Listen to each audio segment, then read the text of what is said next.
So no real surprises today in the Premier League. All the teams racing for the title challenge. Manchester City and Chelsea winning. All teams going for the top four. Liverpool, Tottenham, Arsenal and Manchester United also winning. Joined by Joaquin here of TYT Sports as well, our intern here. It's great to have you to talk about these games in terms of perspective. So, I know you're an Arsenal fan. I am. And they won 2-1 against QPR. And the standout, for me, we'll get to the best and worst, but I just wanted to give it a little quick highlight.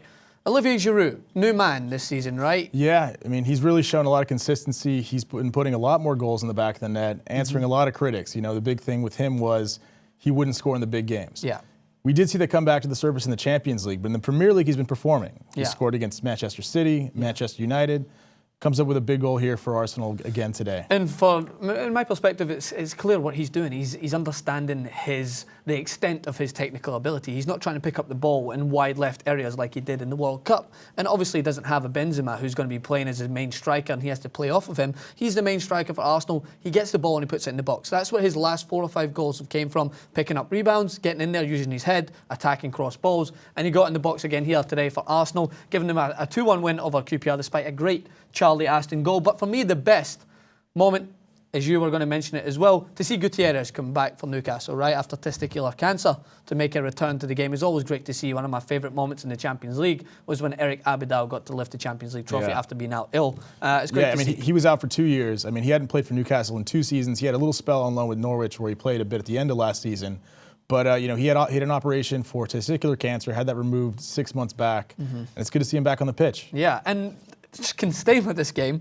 The worst, like, you know how much I love to talk about how defenses win championships in the beautiful game. I talk about it consistently.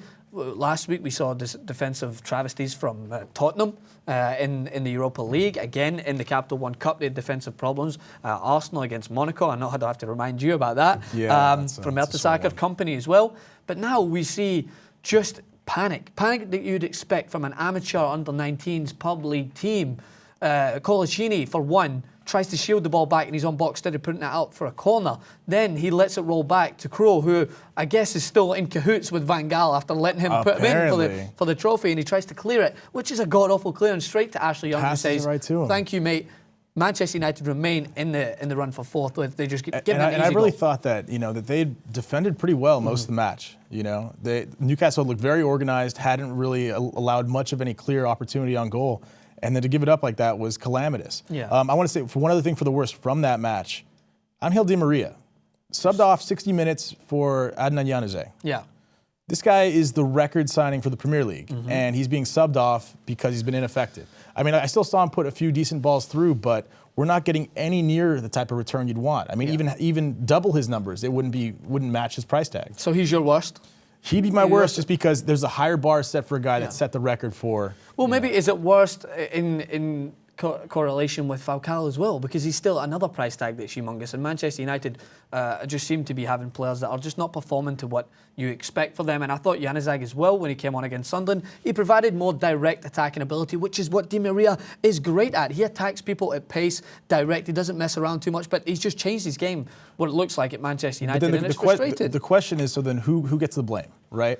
Oh, I mean, does Louis van Gaal deserve it? Because you look at, you know, you have a team full of great individuals. We all know that Juan Mata is a great player. We all know that Falcao has been a great player. Obviously, this questions him in terms of the injuries, but guys like Angel Di Maria aren't performing. It's great. It's easy to place the blame on him when they're playing 3-5-2, and it's not a formation that works in the Premier League, simple as. But when he's changed his formation, they're winning games, because let's not take anything away from Manchester United. They're drawing results from nowhere. And you can't place the blame so much on Van Gaal, because he's inherited a team that was broken with David Moyes, and now he's slowly regaining their confidence. And if a player's not going to fit into his game plan, then that's their player's fault. And Di Maria, for me, is one that should be having to look at himself in the mirror and be like, look at my price tag, know what he's good at. And he's trying to do things that just aren't fitting in the Premier League at the moment. And for me, when a player like Januzaj, who's nowhere near as good as he is coming in and replacing you, that's the last, against Sunderland, he was taken off at half-time.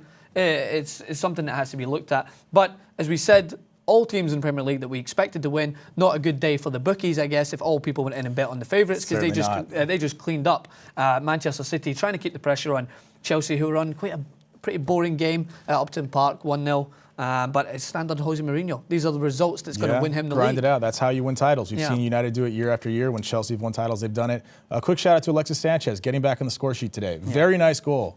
Snuck it into the near post, worked his way in, cut it back. Robert Green, it could have made my worst for me, to be honest, because it's a criminal error to let anyone beat you at the near post, and that was 2 goals that beat him at the near post in this game. I know you're defending against Arsenal, who come at you with such pace and furiosity. It's hard to defend against. He actually made some good saves today, which that's for me, associate beating with at the near post is something that I've been taught you can't be done. So, again, the race for the 4th and the race to get into the top 4 for me is still the race to watch, because I publicly went on record and said that Chelsea, I think, have won the Premier League after Manchester City's upset. So, but Manchester City bounced back. Good result for them. And we'll stay tuned to see what else is happening in the Premier League. Make sure to check out Joaquin, The Morning Pint, check it podcast. Make sure to check that out. It'll be in the description below. Come back to TYT Sports.